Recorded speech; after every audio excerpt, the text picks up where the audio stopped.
بسم اللہ الرحمن الرحیم۔ مرنے کے بعد رشتہ داروں سے ملاقات ہوگی یا نہیں؟ محترم ناظرین، کسی بھی انسان کے لیے دنیا میں سب سے زیادہ پاکیزہ اور محبت کرنے والا رشتہ اس کے ماں باپ کا ہے۔ ان کے بعد انسان کے سگے بہن بھائی اور پھر دوسرے رشتہ دار آتے ہیں۔ اس دنیا میں قائم یہ رشتے کسی بھی انسان کے لیے اولین ترجیح ہوئے ہیں، جبکہ کچھ رشتے تو ہماری زندگی کے لیے ایسے لازم و ملزوم بھی ہو جاتے ہیں کہ ان کے بغیر زندگی گزارنا ناممکن اور محال ہو جاتا ہے۔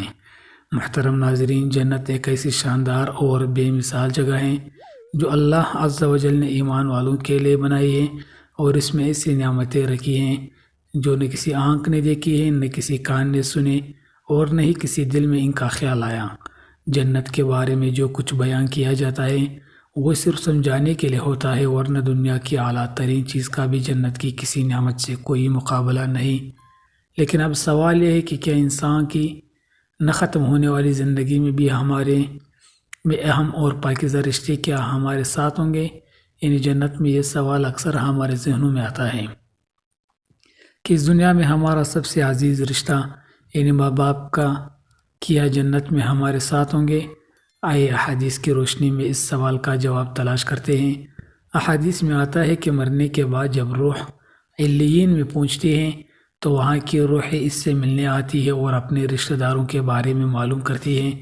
اس طرح جب کوئی انسان مرنے کے بعد علیین میں پہنچتا ہے تو اس کے رشتہ دار اس سے ایسے ملتے ہیں جیسے کسی دور دراز سے پہنچنے والے مسافر سے ملاقات کی جاتی ہے، اور دونوں آپس میں مل کر بہت خوش ہوتے ہیں۔ حضرت ابو ایوب انصاری رضی اللہ تعالیٰ عنہ سے روایت ہے کہ رسول اللہ صلی اللہ علیہ وسلم نے فرمایا کہ جب مومن کی روح قبض کی جاتی ہے تو خدا کے مرحوم بندے جن کا پہلے انتقال ہو گیا تھا اس سے آگے بڑھ کر اس طرح ملتے ہیں جسے دنیا میں کسی خوشخبری لانے والے سے ملا کرتے ہیں۔ پھر ان میں سے بعض کہتے ہیں ذرا اس کو مہلت دو کہ دم لے لے، کیونکہ یہ دنیا میں بڑے کرب میں تھا۔ اس کے بعد اس سے پوچھنا شروع کرتے ہیں کہ فلان شخص کا کیا حال ہے، کیا اس نے نکاح کر لیا ہے؟ پھر اگر ایسے شخص کا حال پوچھتے ہیں جو اس شخص سے پہلے مر چکا ہے اور اس نے کہہ دیا کہ وہ تو مجھ سے پہلے مر چکا ہے، تو انا للہ و انا الیہ راجعون پڑھ کر کہتے ہیں کہ بس اس کو اس کے ٹھکانے یعنی دوزخ کی طرف لے جایا گیا ہے۔ وہ تو جانے کی بھی بری جگہ ہے اور رہنے کی بھی بری جگہ ہے۔ یہ بات المعجم الاوسط للطبرانی میں موجود ہے۔ ارشاد باری تعالیٰ ہے، اے میرے بندو، آج تم پر نہ کوئی خوف طاری ہوگا اور نہ تم غمگین ہوں گے۔ میرے وہ بندے جو ہمارے ہیتو پر ایمان لائے تھے اور فرمانبردار رہے تھے، تم بھی اور تمہارے بیویاں بھی خوشی سے چمکتے چہروں کے ساتھ جنت میں داخل ہو جاؤ۔ ان کے آگے سونے کے پیالے اور گلاس گردش میں لائے جائیں گے، اور اس جنت میں ہر وہ چیز ہوگی جس کی دلوں کو خوش ہوگی اور جس سے آنکھوں کو لذت حاصل ہوگی۔ ان سے کہا جائے گا کہ اس جنت میں تم ہمیشہ رہو گے۔ یہ بات قرآن مجید کی سورۃ الزخرف میں ہے۔ اس آیت سے معلوم ہوا کہ دنیا والوں کی بیویاں ان کے ساتھ جنت میں بھی ہوں گے۔ حضرت ابو ہریرہ رضی اللہ تعالیٰ عنہ سے روایت ہے کہ رسول اللہ صلی اللہ علیہ وسلم نے فرمایا، جب مومن کی موت کا وقت آتا ہے تو فرشتے ریشم کا سفید کپڑے لے کر آتے ہیں اور کہتے ہیں، اے روح، اللہ تعالیٰ کی رحم و مہربانی کی طرف اور ایسے رب کی طرف نکل جو غصے میں نہیں ہے، اس حال میں کہ تو بھی خوش ہے اور تیرا رب بھی تجھ پر خوش ہے۔ جب وہ روح نکلتی ہے تو کستوری کی پاکیزہ ترین خوشبو آتی ہے۔ فرشتے اس سے وصول کر کے ایک دوسرے کو تماتے رہتے ہیں، یہاں تک کہ آسمان کے دروازے تک پہنچ جاتے ہیں۔ آسمان کے فرشتے کہتے ہیں، کتنی پیاری خوشبو ہیں جو زمین کی طرف سے آئی ہیں۔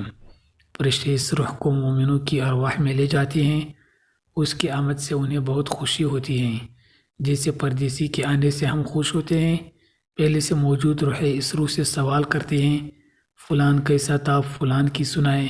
وہ جواب دیتی ہے، اسے چھوڑیے، وہ تو دنیاوی فکر و غم میں مبتلا تھا، اور فلان تو مجھ سے پہلے مر چکا تھا، کیا اس کی روح تمہارے پاس نہیں آئی؟